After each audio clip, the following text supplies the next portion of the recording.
In Ukraine currently we have a Israel-Hamas conflict, we have hotspots also in Taiwan, so instead of things like that we should more focus on cultural diplomacy, things and values that we all have in common. And if there's more cultural diplomacy, if there's more dialogue between countries, if there's more focused on things that connect us, maybe all those things, wars and other bad things happening currently would fail and let's say, it will go in other direction.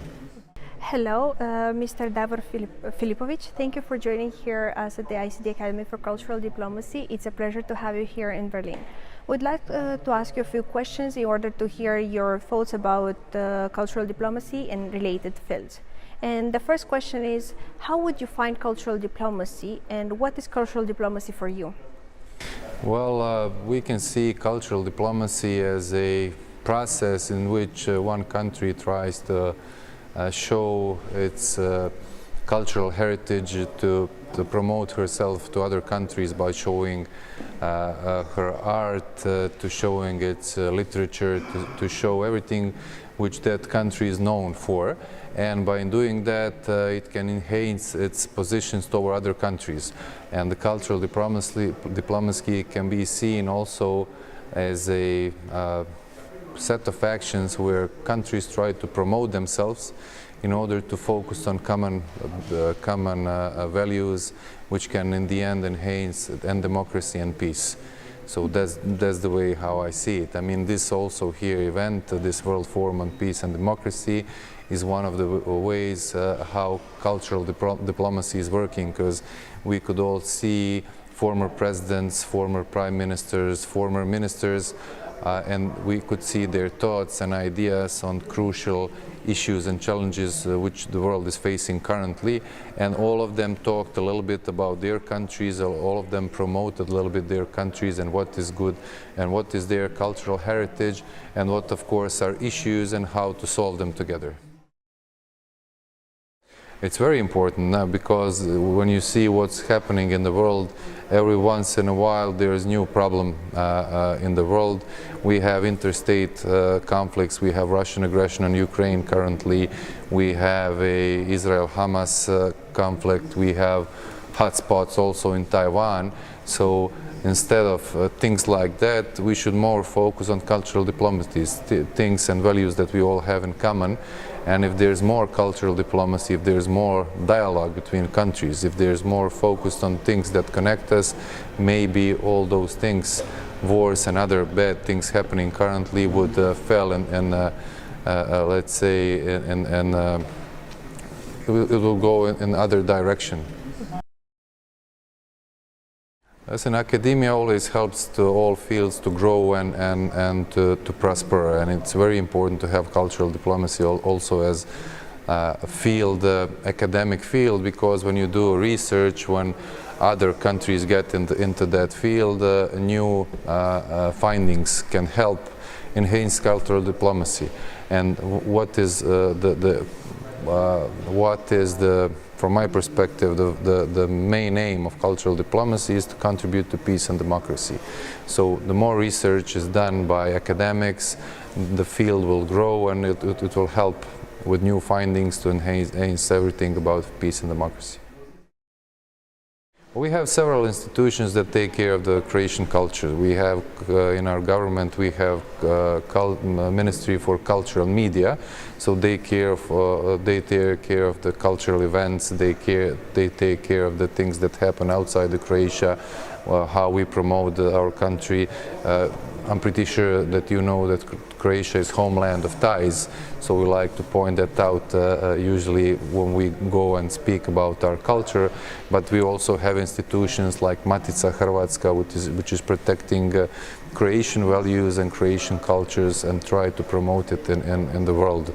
We have beautiful environment in Croatia, several national parks, namely Brijuni is one of the national parks where our presidents gathered, where ton of important political decisions were made, and it also has a historical heritage, so a lot of people go visit, we can promote that around the world. So let's say, in the short words, we have several institutions taking care of the cultural diplomacy in Croatia.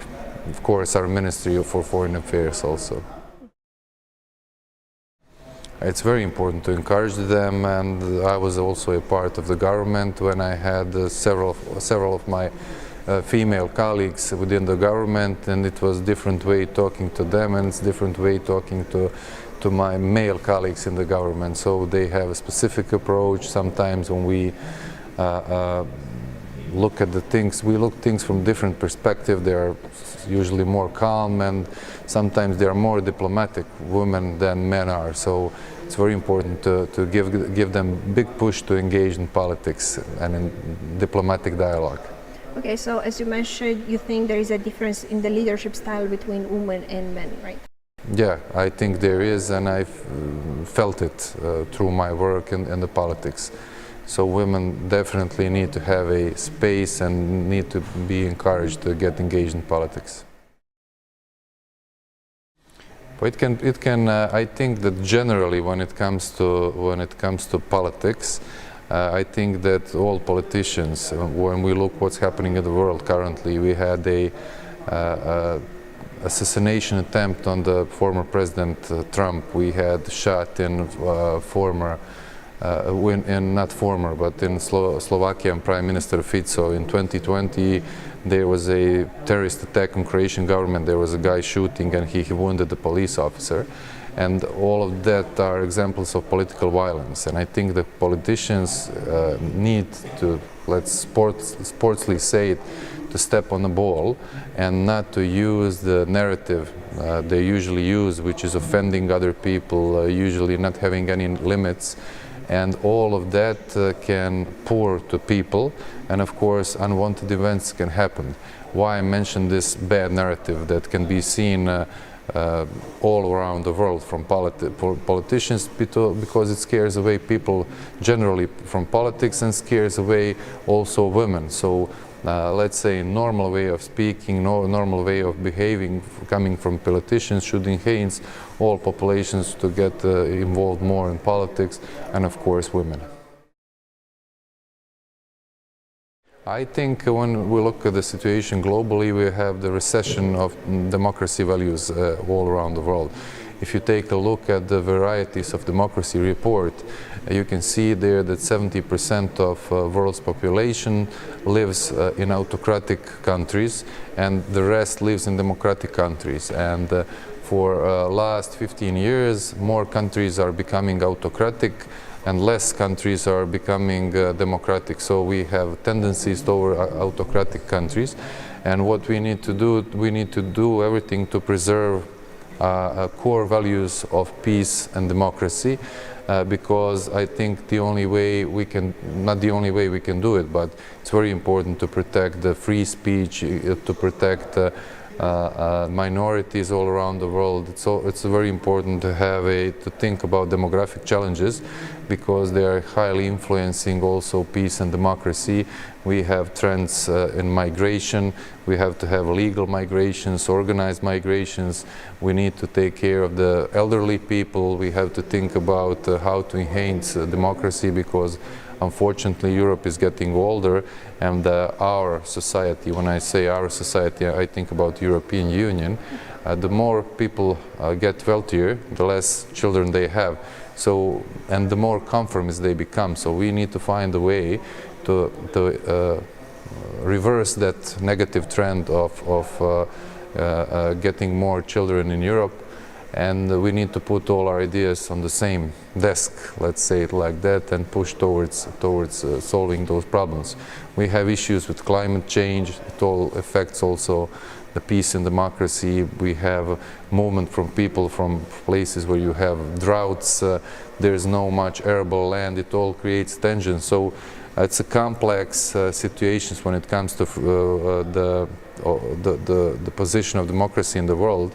You have artificial intelligence issues, adverse effects of artificial intelligence. It can all also badly influence upcoming elections if AI is not treated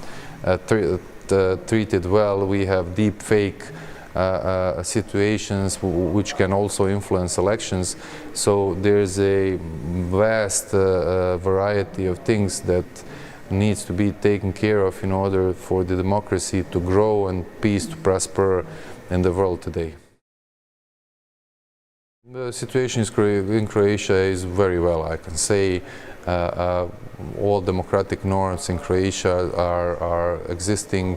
There is no issue with anything that can endanger currently democracy in Croatia, and especially I have to point out what Croatian government did and what I as a minister did when the biggest energy crisis hit Europe. It was when the Russian aggression on Ukraine started. We did a lot of measures in order to keep social cohesion. We limited prices of gas, of electricity, of oil. We limited prices of big number of products in the retail. And we did not have any protests within the country because we wanted to help our citizens. So we didn't have any societal, let's say, tensions, and because it was all big mutual governmental, how can I say, decision to go in that direction. So that's the way how we kept our society cohesion in Croatian society, and that's the way we protected also a democracy, because we did not have any civil unrest at all. So I think that's the way the democracy can be protected, by opening up economic opportunities, by raising salaries, and by letting people, by protecting minorities, also by letting other opinions to be heard. All of that is present in Croatia, and I'm pretty sure it will stay like that in future. What should be done? It's a complex question, but as I told you, there are several things that are endangering peace and democracy. I mentioned artificial intelligence.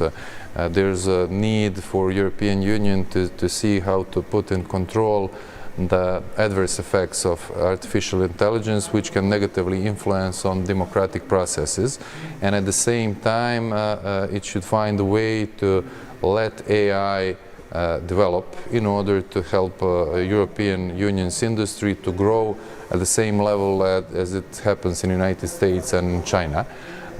European Union has to put also the strong,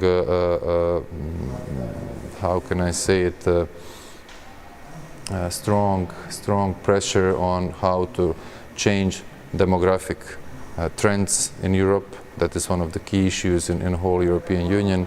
The spread of mis and disinformation has to be taken care of also. So those are the things that have to be in the focus of European Union, because all of those things have negative and adverse impact on peace and democracy. Gridocracy is something that I like to talk about. It's a situation when, especially in times of crisis, big companies use that time in order to increase their profit margins and to profit over the back of the citizens, and that is also not good. European Union should do some things about that in order to protect peace and democracy. Croatia was always on the same line with the European politics when it needs to help other countries. Croatia gave big help to Ukraine all this time when Russia attacked Ukraine, and we will continue giving that help. And I have to point out that during this big energy crisis, Croatia was one of the few European countries that showed solidarity to neighboring countries. We signed a contract with Slovenia in which we say, I will simple that contract, that if Slovenia is left out of the gas, that Croatia will help them to give gas over the LNG terminal which we have on island of Krk, that we will help Slovenia, which is our neighboring countries. And I think all solidarity moves like that, what we did, is something that should enhance democracy and of course enhance peace on the European soil. Thank you so much for your time and your insights on this aspect. Thank you very much.